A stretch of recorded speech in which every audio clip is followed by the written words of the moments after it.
Well, my main job, I'm the sound and lighting engineer, which involves lighting for the show. And of course, we haven't got a band, we're on tapes. So I'm in charge of the tapes, the music for the show.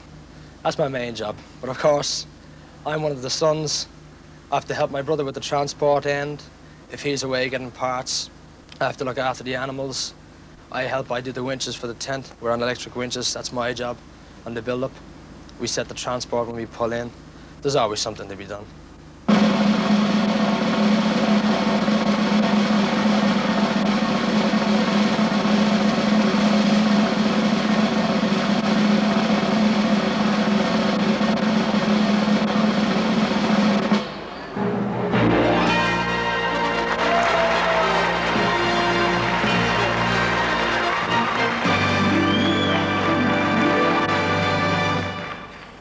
Circus is all about family. We couldn't manage without our family.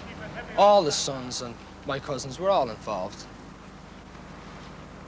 When we went to school, we had a choice. We could leave the circus, we could find ourselves a job. I made my choice then to come back into the circus. I enjoy it. When you get inside, the clowns are in, you hear the kids roar. What more can you ask for? The enjoyment of the kids. It's what we live for. Right around the edge, heavy around the edge. The horses. Well, no one has a single job. Everyone has a second job. The Arabs, you see them in the ring, they tumble. You come after the show, they help on the tent. Everyone has their own individual job on the build-up, on the pull-down.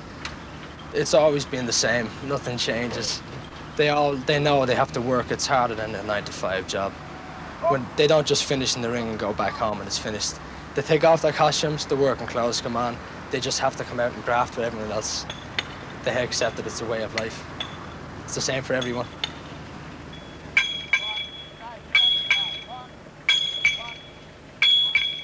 The tent itself now, you have about over 100 stakes for a start. You have 88 side poles. You have about 34 quarter poles.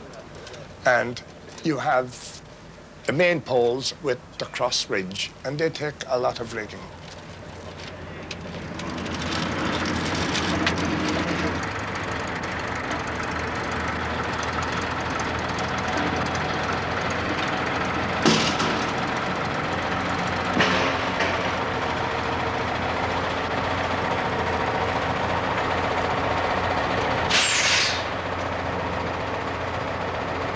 Compared to the two-pole tent, you have about 3 times the work because you have a lot of more guys. More guys mean more stakes and more rigging takes more time. So you're adding about 2 hours on to your time in the difference between a two-pole tent and a continental 4-pole tent. But in the end, you can go to bed at night and sleep comfortably because you know it's there.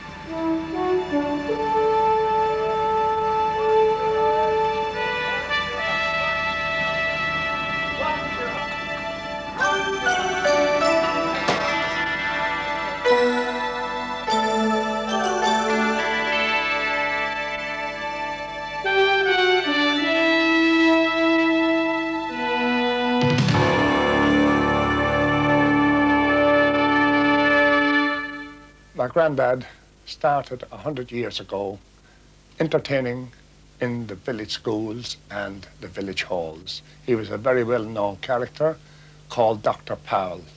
In the course of his travels throughout the country, he was a ventriloquist, a sharpshooter. He was a typical one-man show. In fact, his sideline trade used to be a dentist pulling teeth. But my dad came to this country and he liked it. He met up with Dr. Powell and eventually fell in love with his daughter. And that's how we appeared on the scene in this country. Hello! Hello! In the early days, our show traded under various names. Until around 1934, my dad came up with a brainwave and he called it Heckenberg's Berlin Tower Super Circus. But then, ironically, we were playing Derry, the day war was declared, Our speaker van was up advertising the visit. It was stoned, the windscreen and all was broken. My dad decided we just packed up, moved out through Black Line over the border, and we rechristened the show to Edward Fossett and Sons Super Circus. We painted out everything, and we've been Fossett Circus ever since.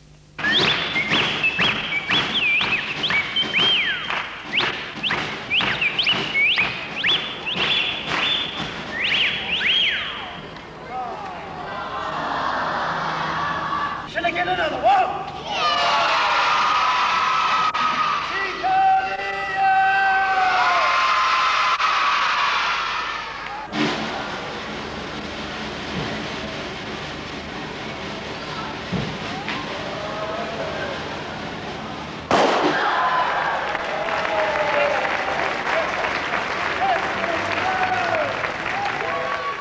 In the early days, circus was hard.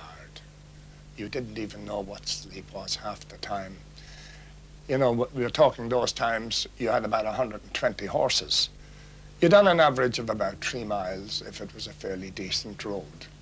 But when you got to hilly country, that was reduced considerably. You must remember, if you came to a bad hill, you had to put in an extra horse. And you went up that hill a few yards at a time. And if you had a jibbing horse, what we called a jibber, instead of pulling, he'd be pulling back. And then you really had troubles. And I mean, those days you didn't have the sophisticated air brakes which we have today. Those days it was a block at the back of the wheel. And if you want to go down a hill, it meant you had to get a pole and put it in and walk down the hill with 2 or 3 men, pulling on this pole as a leverage to act as a brake. And that, especially during the war, you had no signposts. So you were traveling literally in the dark, feeling your way. Of course, in those days, we didn't know what I think we'd done 3 2-day stands all season. It was all 1-day stands. And the slogan used to be, "Oh, in town today for 1 day only."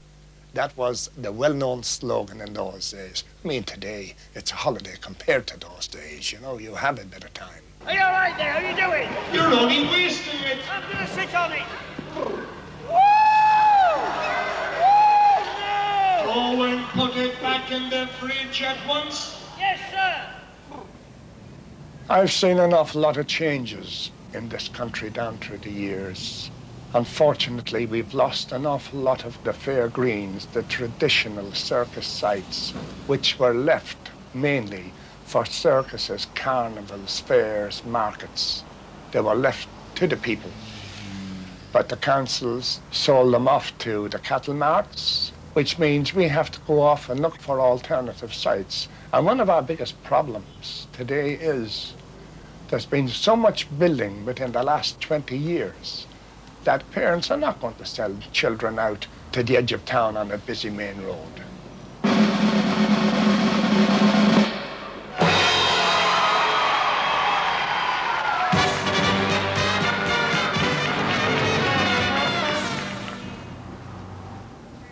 One of the main problems we have today, which the general public are not aware, is bill posting.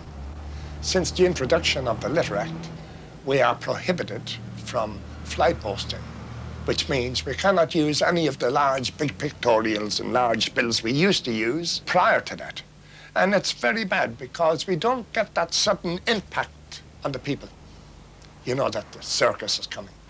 We are now restricted to a certain size of a bill, must be put up within a certain height, and we don't use paste anymore, we just use sellotape so that they can't be removed easy.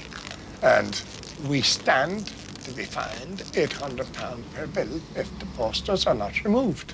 1, 2, 3. Have you done it? Congratulations, that's wonderful.